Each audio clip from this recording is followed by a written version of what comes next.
কি দেখেন, বৃষ্টি আর বৃষ্টি।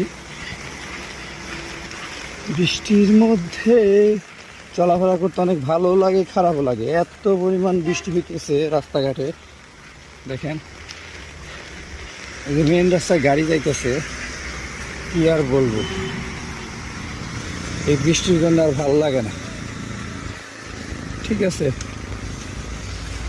রাস্তা রাস্তা রাস্তা রাস্তার মধ্যে দেখেন কি পরিমাণ, মেন রাস্তার মধ্যে পানি জমে গেছে। মানুষ চলাফেরা করবে কিভাবে? চলাফেরা করা বড় বড় গাড়ি, বালুর গাড়িগুলা দেখেন কিভাবে চলতেছে। আর এই একটা কাঁচা রাস্তা নেমে গেছে, দেখেন সব এভরিথিং।